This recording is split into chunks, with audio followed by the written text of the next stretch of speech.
and this one's called Mental Health Tips for Incoming First Year Med Students. I'm here with Kyle, the anatomy scholar at Pacific Northwest. Super official title. He's the smartest anatomy person at the school, of course, because he's the scholar. But Kyle reached out to me that he's a fan of the podcast, thinking about starting your own podcast.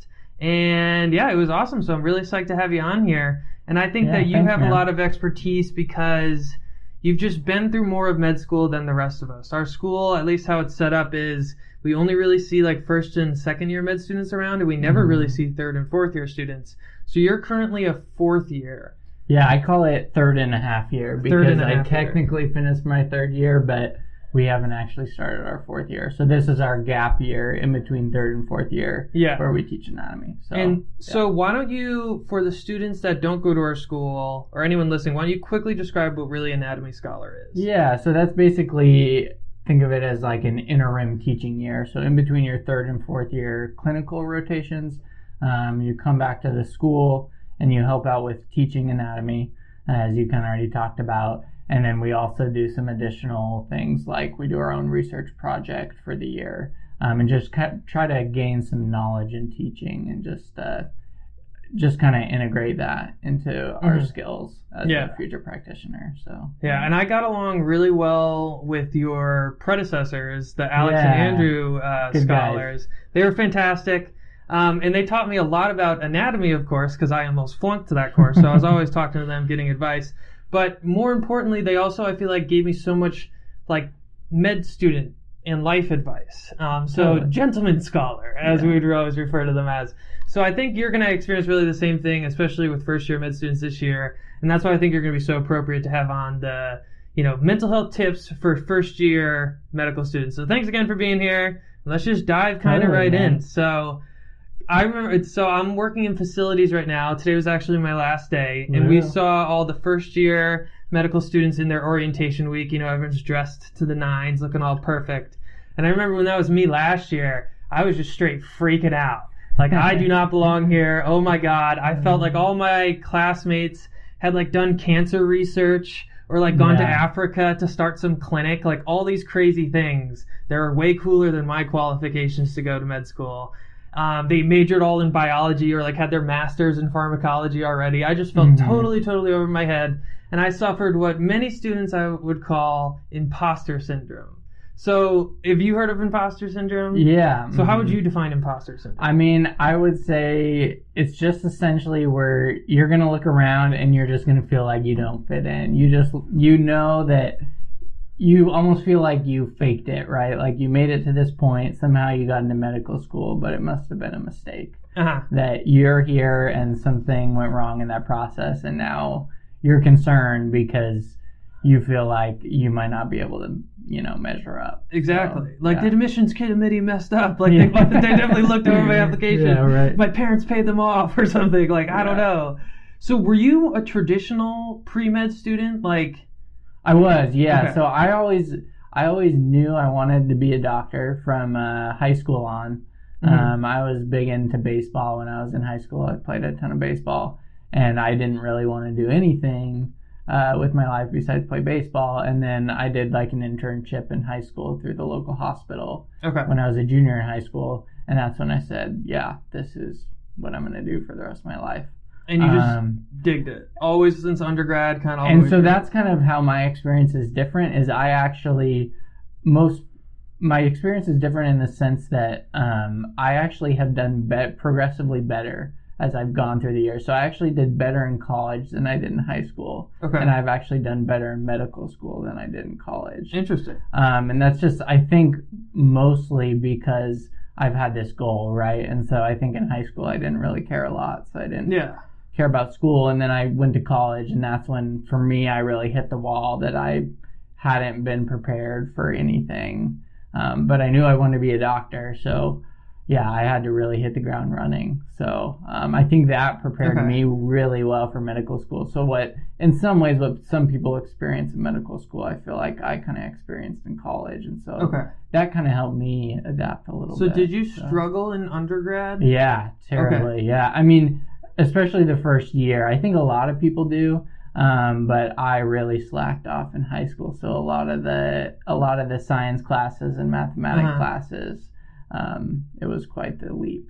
And MCAT too, kind of? Yeah, and MCAT was a struggle. I did all right there, but I've never been that really great student, but I guess that's what's been interesting about my journey is I've actually gotten to be a lot better as I moved up. Like I was probably in maybe the middle half, maybe even bottom quartile in high school, and I've since moved up to like probably about the top quartile. Dude, so, badass. Nice. Well, that's awesome.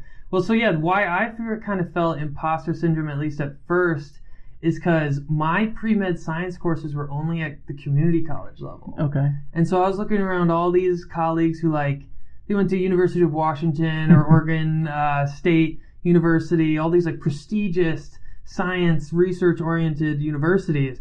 I'm like, oh my God, I am over my head. And so what would you say, at least getting that initial hump, just try to not think about imposter syndrome? What would you kind of tell first-year med students? Yeah, well, I think it's the same. You'll experience the same thing in clinical rotations as soon as you start your third year. It just never goes away. It really doesn't, and it's the same thing when you become a resident. Like talking to a lot of the first-year interns this year, the first-year residents. You get to this. It's the thing they say, right? Fake it till you make it. Mm-hmm. You really kind of have to do that. It's kind of. You just have to say, hey, I'm here. And you just have to be confident in your abilities and say that I obviously got here for a reason and I can do this. And you have to believe that, really, is the big thing. Yeah, I struggled with imposter syndrome for sure. But I think in many ways, at least at first, it was almost a motivator because I did feel so far over my head. And I felt everyone else around me was significantly smarter. And if you look at the grades, I think they were. They were kicking my butt. But so at least at first, it was kind of a motivation for me because I was like, man, I got to step my game up. Because and so I think it was kind of a good and a bad thing for me because, you hear from the admissions committee, it's like they didn't just accept students based off of GPA or an MCAT score. It's looking at a good quality doctor is so much more than just a standardized test can tell you. So I just think students need to remember that and that we all have diverse experiences and, we all came to PNWU or a medical school if you're just some first-year medical student listening, you were chosen for a reason and you deserve to be here. And if, if you couldn't handle it, remember they said this a million times at orientation, if you can't handle it, they wouldn't have accepted you kind of thing. Everyone here is capable of passing. And I think at least my experiences really speak to that. Because I was failing at the beginning. Both of the major challenging classes are first. So for anyone listening who doesn't go to a PNWU, or maybe if you're just starting at PNWU, you haven't heard this terrible course, Sci-Pharm, everyone's worst nightmare, Science Foundations of Medicine. It's like biochem and just everything thrown in there. Just memorize everything about everything. It's just it's a very challenging course. So I remember I was feeling imposter syndrome. And the first big Sci-Pharm test, I failed. And that's the one that's right before the 3-day weekend, right? I think you have a 3-day weekend before that. And so you just study the entire weekend and then I worked my butt off. I did. The one thing looking back, is I really don't think I could have worked really all that much harder, maybe a little bit here and there. But I failed that. I remember the first anatomy test was either shortly before or shortly after that. Failed that too. And I was just like, oh my God. And it was, as a medical student, I think most students hadn't really failed, or at least I hadn't failed much prior to showing up to medical school. And so here I am actually working my butt off, and I failed 2 major courses. And I think one of the things you're going to experience as an anatomy scholar at first is I just failed. I tried so hard. What the hell, man? You were supposed to teach me this. But I don't know. So what would you say to students like that? Well, I think one of the biggest things you have to do when you first fail a test is you have to figure out why. And so that's what I always tell people when they come, because I tutored a lot actually as a second-year student. And a lot of the people I tutored they didn't understand why they were failing. And I think usually that was because they didn't, if you don't understand what you're doing wrong, then it's really hard to fix that. So the first thing you need to do is figure out what you're doing wrong. So like I would tell people, like go for your 20-mile run or go home and cry or, do whatever you have to do. Go get pissed off and go punch a punching bag for an hour or whatever. And then sit down and figure out like how you can do it better. And I think that's where resources like the scholars and like some of the faculty and people like that can give you a good idea of where to go in that direction. Yeah. So, I mean, I try to reassure people that, it happens to a lot of people. Yeah. You definitely were not the only one. No, certainly. And there were probably many more people in the exact same situation you were. So just realize that that you're not alone, and then just try to figure out how you can adapt, as I'm sure you realized at this point. Yeah. Medical education is all about adaptation. So. Well, I remember going into med school, everyone describes to you like, this is going to take away so much of your life, and it does. Mm-hmm. And I knew it was going to be hard, but I think underestimated quite how hard it was going to be. But I was hesitant to get a tutor, maybe because like I just wanted to do it on my own, or like I wanted maybe a BS excuse on why I could exercise more or spend more time with my fiance. I don't know, but I remember after failing those first 2 courses, I signed up for a tutor right away. Uh-huh. And it helped, but what I think they really helped me the most with is I was getting so lost in the details of foundations of science and medicine and also anatomy. I was making all these flashcards that were just like stupid details that didn't really matter, and I wasn't understanding concepts. Mm-hmm. And I was getting lost, just totally lost in all the memorization of medical school. Mm-hmm. So if I showed up to you in that dilemma, what would you say to a student like that? Yeah, I mean, and that was kind of what I encountered with a lot of students that I tutored is they could probably they could tell me verbatim the information, but then I would ask them sort of an applied concept of that information, and it would just be like blank stare. Mm-hmm. And so I think, especially my experience is more with anatomy, so especially in anatomy, it's all about relationships. So you have to learn how to engage the material more. And I'm sure it's the same in SciPhon, where you don't just go through and verbatim learn these things. You need to be able to connect them and to relate them to each other. Yeah. And so it's hard to come up with a specific example of that. But just learning to engage the material more is really what I would recommend. And obviously there's lots of ways you can do that. So. And so what I kind of did is I also...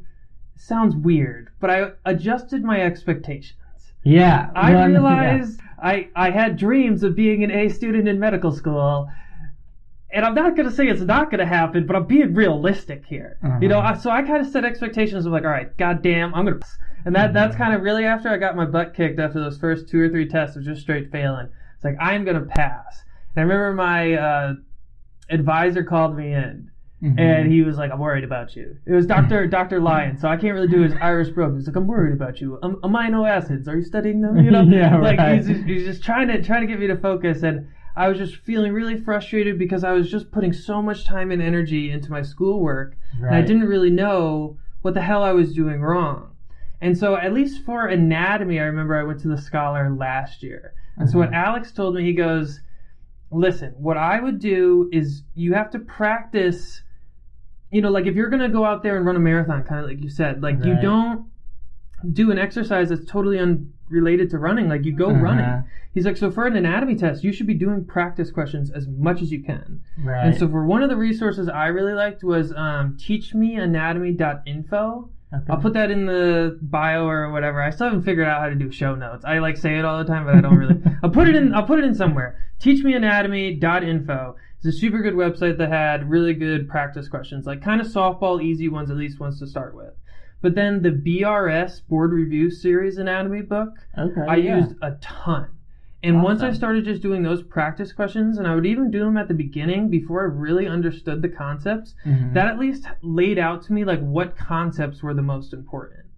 Okay. And using that method at least brought me up to that 70 and 80th percent of getting on tests. So at least I was passing. I'm not getting grades here that I think I could be a surgeon, but maybe. But it got me up to that level, because at least I was getting just so bogged down with these 15-page packets and just trying to memorize every single section of that packet, and I was just really getting lost in the details.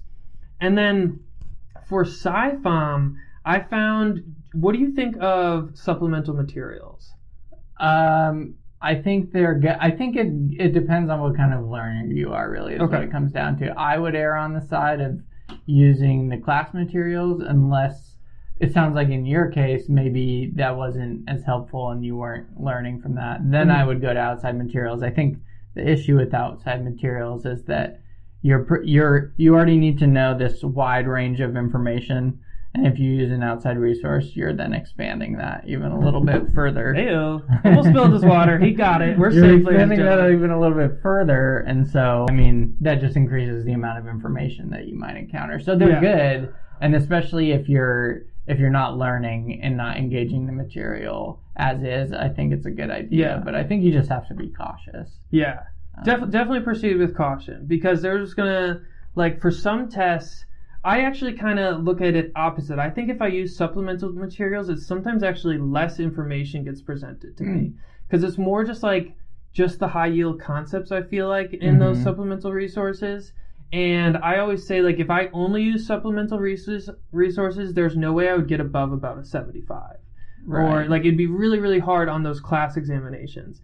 And so what I kind of learned through my experiences is I start out with the supplemental materials, and then I add in the school's materials to get, like, a more detailed, broad picture kind of thing. Yeah, that's interesting. And I would say I did the opposite. Like, I would really start with the foundational stuff and then move out. But again, as you said, when you're focused on the details, and if that bogs you down too much, it might be a good idea to go through some of those high yield type concepts. So yeah, that's interesting. I haven't heard of that and approach. So the high yield ones we're referring to, if you students out there don't know, I think first aid, obviously, everyone kind of, that's like the Bible of med school, it seems like.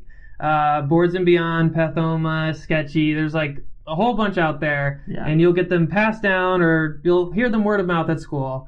I love them, you like them, but it seems like we have different relationships, and I think we're going on a good point here.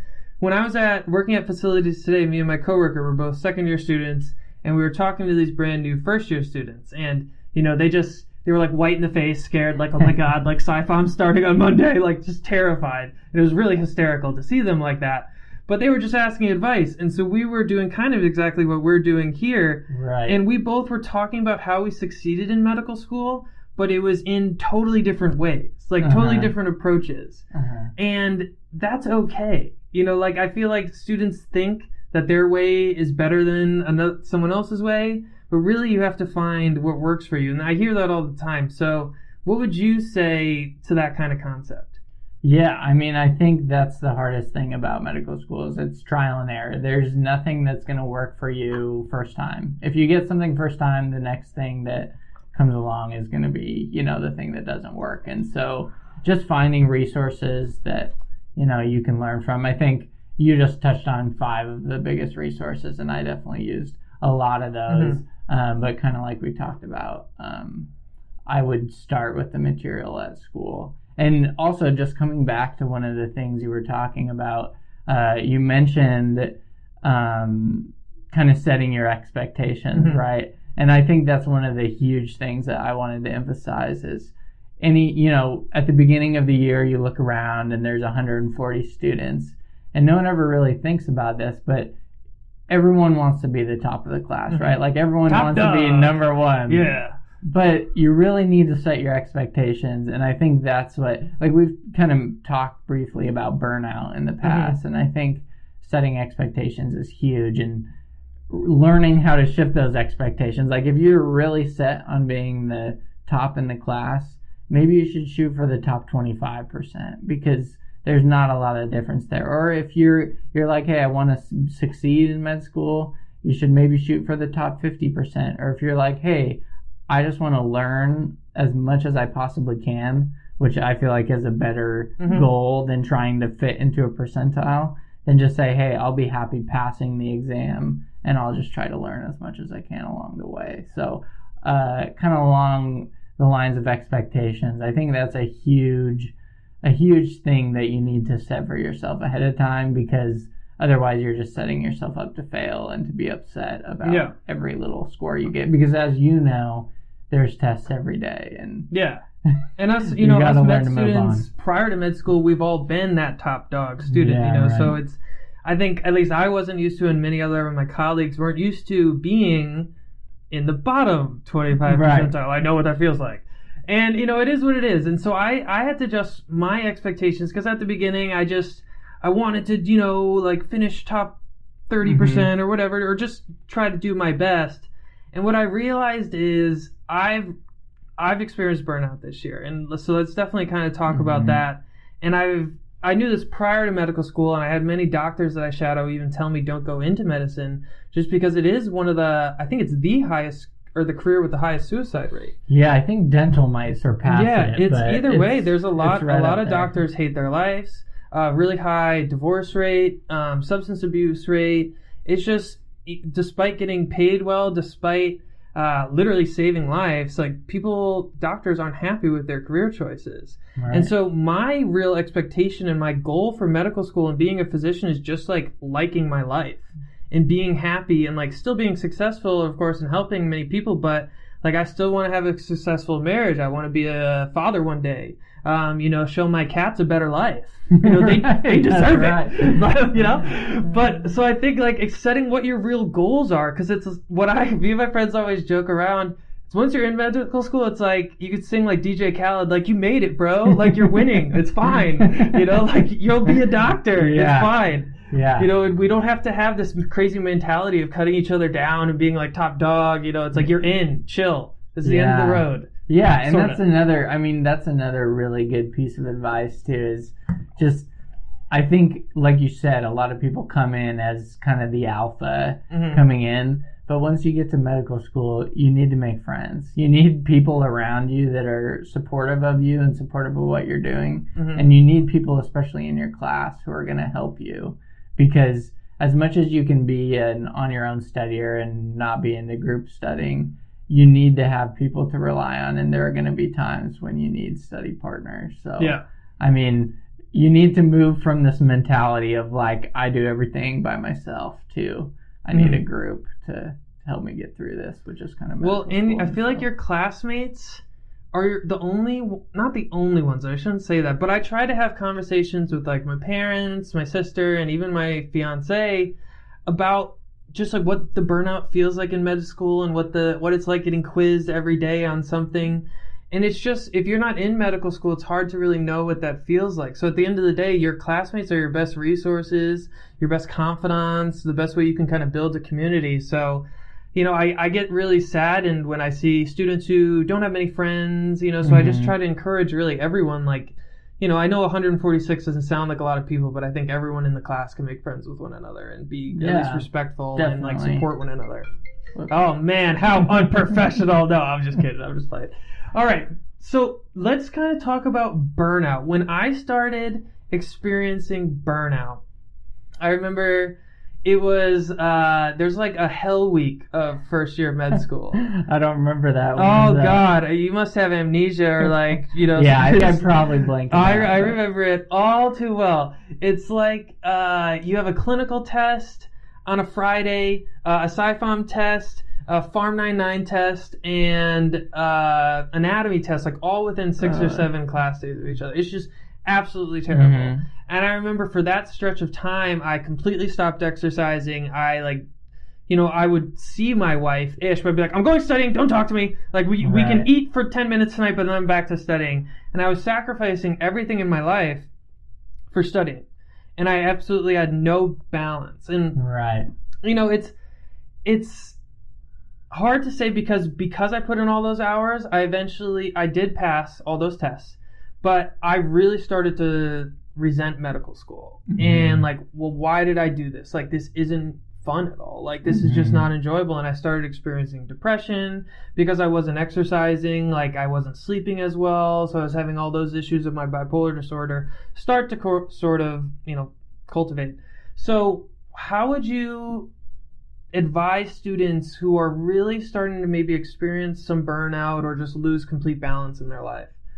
Yeah, I think it's a tough battle. It's like you talked about. I think it depends where you're at. If you're failing all your courses, it's hard to just say, go take time off. Now, that being said, that might be what you need. So I think balance is huge. It's just how you find that balance. It's kind of like Dr. Elliott says, it depends, right? I mean, if you're failing, I don't know that the best idea is just to take the entire weekend off. But you need to find some way to detach from medical school. And like you talked about how medical students, in your class are the only ones who really understand. I feel like that made me think of another thing where you get in this kind of habit in medical school where all you talk about is medical school. Like, I remember going out with a few of my friends and some medical school friends, and we went out to some bar or something and completely alienated them because all we did the entire time was talk about medical school. Because you just, it's your entire life at this point. And so towards that end, it's important to detach yourself from that. And so you may not be able to take the full weekend off, but you need to start setting time aside that you say, I'm going to take off my medical student hat and I'm going to just, be, there for my wife or be there for my cats who need me a lot. They need some support. They've been talking to me a lot. I'm going to be a future psychiatrist. They talk to me about their depression throughout the day. But jokes aside, you commented when you walked in my office/studio here to my skis and to my golf clubs and stuff. Even though I'm a medical student, I never want to stop golfing and skiing. That's what makes me happy. And same with spending time with my wife. And I certainly, with medical school and as a physician, I'm never going to be able to do any of those things as much as I probably want. But I know if I stop, I'm going to hate my life.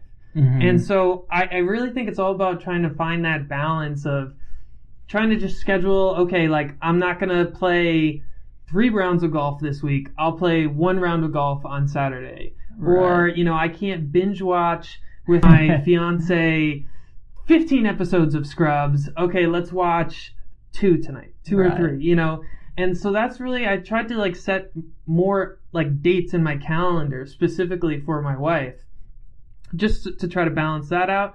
And also I realized when I stopped exercising completely how much that actually helped my focus and my ability to memorize things, because before, when medical school first started, I was actually exercising, I think, a little bit too much. Because when I got in, everyone's throwing parties and stuff. And so the whole summer I was drinking. And then I moved from Connecticut to Washington. And so that whole move, all you're doing is eating Taco Bell and Wendy's and stuff. And osteopathic medical students, you'll soon find out, if you haven't already, you're basically topless the entire year. You're doing osteopathic manipulative medicine, and so you have to be okay with your body. And, I'm an overweight male. When you have man titties, you're a little self-conscious, especially when there's all these cameras and stuff. And I'll tell you the story of belly button lint after this. It was just absolutely horrid. So I think medical students have to really find that balance of exercising not too much and being self-conscious about their body, or but you can't not exercise at all, because it really does have so many benefits on your brain with memorization and focus and just fighting off any depression. And that kind of goes back to this idea of you need to do something fun for yourself. Now, I mean, if you don't enjoy exercise, if you're burned out, I wouldn't go exercise. I don't think that's going to help you. But kind of like you talked about, I'd say if exercise is important to you, make it a habit. And if exercise isn't important to you, I'd still try to make it a habit, just because it's so important. I think another thing that I would say is, I was thinking about when you said, if you're failing right now, you might not be able to set something, you might not be able to just take off right at that point. But one thing I did too is I would when I'd start to get burned out, I would set something up in the future. I'd be like, okay, well, a month from now, I'm going to plan to do this, and so in addition to those everyday life things that you can do to make your life more enjoyable, you can set up an activity. For me, it was kind of probably 2/3 to 3/4 the way through my first year, I started to get really tired and just, you just kind of get over it. You kind of, the luster of medical school kind of wears off and you're just grinding. And so I actually got really into triathlon at that point. That was my goal for after the first year summer, was to do a big half Ironman triathlon. So, it ended up being a balancing act trying to stay up with my studies, but it definitely helped in terms of my mental health to just stick with it. You know, that seems like a big, obviously that's like an endurance kind of thing. Yeah. So how did you like schedule that sort of training throughout medical school? It was tough. What was that like? Yeah, I mean, I think in the end, I probably lost a little bit of mental acuity. Like, I got tired, you know, towards the end when I was putting in. Did your grades go down? No, I kind of just hung there. Yeah. But I think the last system, I don't remember what the last system, or the respiratory system. I remember when I was going through boards second year, that was one of the systems that I was a little bit weaker in. And I remember thinking to myself, hey, this is probably because I was riding my bike a ton. Running a ton. But it's just balance, right? I mean, you can't be on 100% of the time. And in the end, did it affect my board scores or did it affect my board studying? No. I mean, I think you're going to realize, especially you this year and especially first years, there are systems and there are months where you're really on, and there are systems when you forget, you know, you're like, when did we learn that? I don't even remember. No, exactly. So, well, one thing you mentioned earlier, it's like the going out to the bar scenario. And my wife, I always say wife, because whatever, wife, fiance, we're getting married in a month. It's fine. She always reminds me of like, judge me at the bar and stuff, because I'll go out with my medical school friends, and just like you said, we'll only talk about medical school because we're all so passionate about it. You know, there's a lot that we can beef and complain about, or funny stories, whatever. But I think that what's so important, and we keep kind of dancing around, is like you have to develop other passions in medical school. Like to succeed in medical school, you're going to be passionate about medicine. If you aren't passionate about medicine, you wouldn't have gotten in the first place. But you can't be like a one-faceted person. Like you have to have other things. And so, like for you, it might have been, you know, competing in a triathlon, or for me, it's just like skiing new places or trying to lower my handicap or try new restaurants out around town in Yakima with my wife. Like you just have to still develop other aspects of your life, because if you're just a one aspect person, you're going to grow to, I think, really hate it. Yeah. And I think, I mean, hopefully you don't become that as a doctor. I mean, I try not to pass too much judgment on a lot of the doctors I rotated with, and I obviously rotated with some incredible physicians, but every once in a while you run across a physician that is either just really into their work or doesn't have a lot of hobbies, and that just becomes their life. And some of them really enjoy it, and that's the way they want it, but you'll see occasionally this doctor who seems to be working all the time, and they don't seem to be happy, and kind of makes you realize I don't want to be that person, right? So, I mean, that's why it's really important to invest in things outside of school. Yeah. Well, so we've been talking a lot, you know, it seems like we've been talking mostly about kind of exercise as a way to improve your mental health in medical school. And I think that's one of the great ways, one of the easiest ways. What are other things that you think are important ways you could improve your mental health while in medical school? Yeah, I mean, I'm a big fan of nutrition as well. Like, I mean, I'm a big fan of all the boring things, really, is what it comes down to. Like, one of my things when I started medical school was I said, I'm going to eat as well. Like, I love eating, a good greasy hamburger whenever I can. But I'm going to try to eat, in general, pretty good food. And my goal is I'm going to sleep 8 hours a night because that was important to me. And I'm going to exercise. So aside from exercise, I really just tried to go out and eat good meals. And I like cooking, so I'd make a ton of food and just find new recipes. And then I slept a ton. Like, I liked going out with people, but, there were times when I just sacrificed that and I would just go to bed early. And I think that's what you got to do sometimes. Yeah, I think you do. And I think having that balance, right? I mean, you got to learn sometimes to be like, I'm just going to sleep 6 hours a night or 5 hours a night and go out with my friends and have a good time and not worry about it tomorrow. I'll catch up on the weekend. But, this is medical school now, and hopefully you're a responsible adult, and there are times when you have to just say, hey, man, I'm freaking tired. I just got to go to bed. Yeah. So, and I really think, like, once you hit medical school, it's like that transition of, listen, like, I know we're not doctors yet, but you almost have to think of yourself as one. Like, we're professionals, and you got to take this serious. And at first I wasn't. At first I was socializing too much, and it was great. I really loved my classmates and got to know some of my classmates. But like you said, I'd be like, yeah, I'm going to stay up a little later. I'll get a beer with my homies, and I'll study tomorrow. Or at least for me, not so much socializing, but I was consuming way too much caffeine. Right. And so, like, I was losing out on quality sleep. It was kind of exacerbating some of my anxiety, and because I kept thinking, like, oh, this is going to help me with my studying. But, when you're late night studying, at least for me, at like 10 or 11 at night with some caffeine to kind of keep you going, it's not quality studying, and then you're just going to ruin your sleep for that entire night. So you kind of called them the boring things, and, it is, and it's, but at the end of the day, I always say, like, when I talk and a lot of times on this show about mental health, like, everyone thinks of medication, everyone thinks of therapy. But really what I say is the 3 things that are in your control, and they're probably the hardest to control though, are the exercise, diet, and sleeping. And if you can get on a good regimen and good quality in each one of those categories, like, you're going to notice better benefits with your mental health, but also maybe even like your mental abilities, just with able to memorize things, with able to just stay motivated throughout the day. That's awesome, man. I wish I was as fun as you, to be honest. But I know this coming year, I'm going to have to be. Yeah. And because it's just the looming thing that all students have sort of heard about from the beginning, and it's a little bit more serious for me now, is big board testing. Right. And I know that's going to bring on a totally new stress in medical school for second year, because at least going into the renal system, on Monday, I at least know how to study now, and I at least know what I need to do to prepare myself to pass the classes and be happy. But boards, I have to memorize everything that I've already previously learned, and at this massive test that I'm going to be taking in June.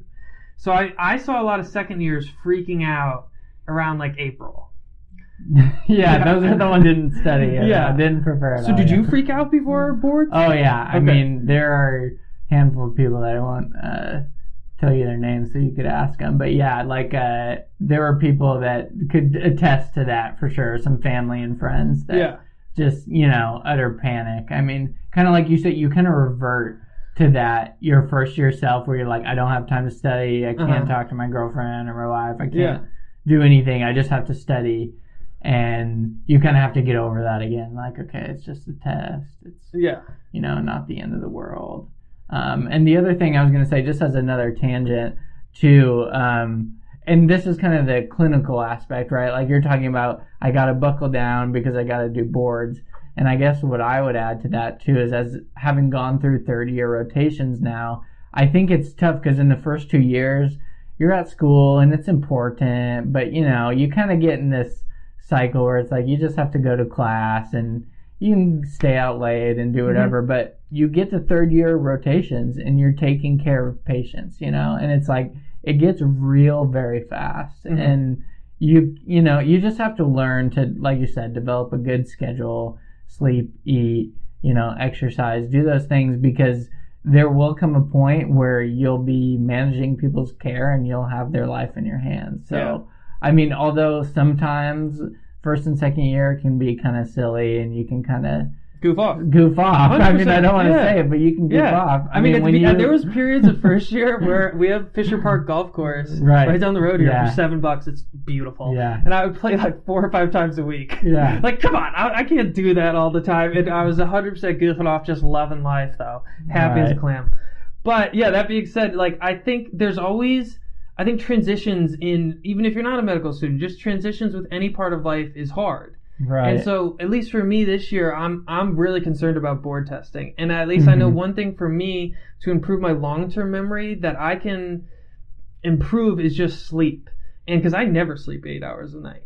But I know if I start to get my body and schedule through that, and it might take me a full 10 months, I'll be better prepared for boards. Totally. And also waking up early, for 30 rotations, getting there at 6 or 7 in the morning whenever I do have to get there. Because that's just not my schedule as a first and second year medical student. Yeah. Because at least for me, I don't go to class. Yeah. I mean, we have, if you guys don't go to Pacific Northwest and you're listening, we have a recording software that I think most medical schools use these days where you can view their lectures online. I find that much, much easier for me to study because, my brain will kind of go off in la la land and I'm able to pause the video, kind of go do my own thing, run around the house, pet my cats, come back and listen to the video, or I almost called it video podcast, the video lecture on whatever topic may be.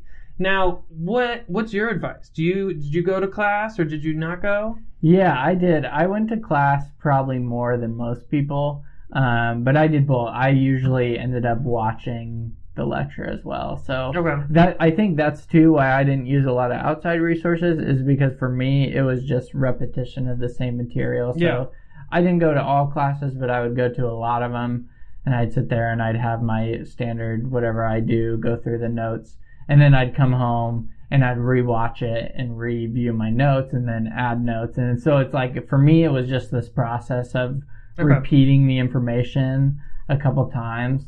So yeah, I think, again, it just depends how you do it, you know, and I definitely knew tons of people who did the same thing as you did and were also very successful. So I think identifying that early on, and don't be afraid to try both of them, because a lot of people say, oh, I could get so much more done if I stay home.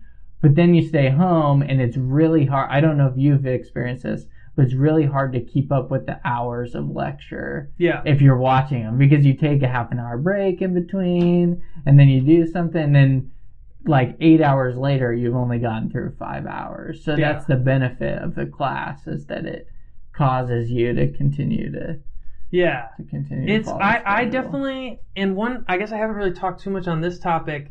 For first years, it's weird saying this, but I didn't figure out really how to study probably until about March, probably April maybe. Because at first I was going to every sci-prom, all anatomies, those kind of things like that, always present. And then I did eventually switch to the method you were talking about, where I never ever went to class kind of thing. Yeah. And what I was doing is exactly kind of the pitfall you're talking about. Is I would fall behind in lectures, I would get lazy, play some FIFA, chill out, video games.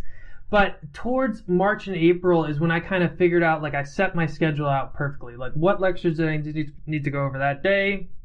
What upcoming CIL did I have? What lectures did I need to really master? Because at least for me, I wanted to almost go over those lectures that were for the CIL like 2 or 3 times right before that CIL. So I could do well on the quiz at the end. And a lecture that I could put off until tomorrow, I just was able to better prioritize towards March and April. But I think we keep kind of repeating the same thing. Like, you just have to try many different methods, but also allow yourself to fail and not do okay. And like, you're gonna fail. I think everyone in medical school, even the first person in our class, has probably failed something. It's just the nature of medical school. And it goes back to what you were talking about. I mean, I think when you do fail, or when you don't do as well as you want, at least, you just have to kind of re-examine and say, well, what didn't work for me? And if you can't figure that out, you need to find someone who can help you work through that. But I mean, like you said, it's like, you can watch all those lectures, but you have to kind of triage those lectures, and you have to put them in order of importance. And obviously for you, that was a huge leap of where you got to be a more effective studier. So, So now, at least we'll kind of conclude here, but last kind of topic, did you have any friends, anyone you knew maybe? No friend. Oh, yeah. No, no friend. Did you have anyone you knew in medical school that did start to experience maybe a bit more severe depression or burnout? And what did you sort of advise them to do?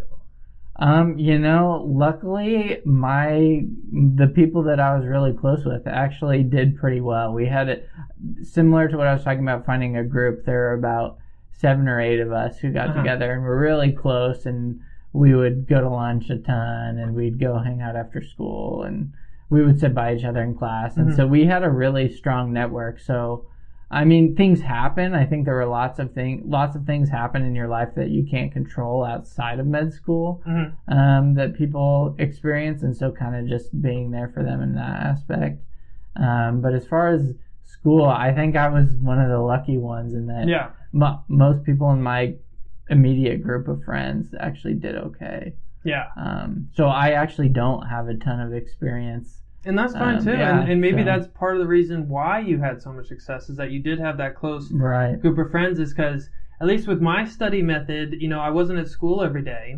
And so I didn't have maybe that same social network that you necessarily had, or other people to rely on, or constantly always checking in on you. Because, at the beginning of med school, I told everyone that I had bipolar disorder, so clearly I think people talk to me about these kind of issues.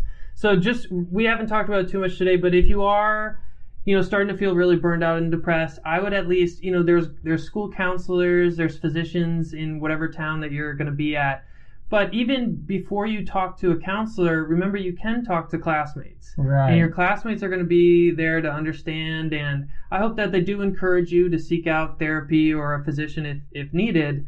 But your classmates are such an incredible resource and just an incredible means of support, of understanding really exactly what you're going into. So I think that's kind of a good way for us to conclude here, man. Anything else you want to?